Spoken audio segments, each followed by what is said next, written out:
Minua ei pompauteta enää. On piilouduttava. Piiloon!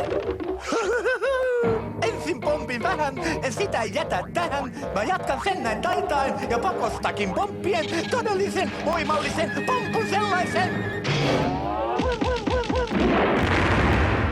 Terve, kanikorva! Terve, karhukuoma! Hei, miten minä tänne tulin? Kammokani vei sinut. Vai mitä, kani? Niinpä.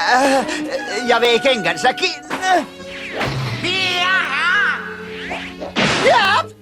Tuo, se on luikuria. Ei ole mitään kammokania, kuules. Sinä keksit hänet ja nämä kengät myös. Kani siis pani tahallaan raskaita painoja minun töppösiini.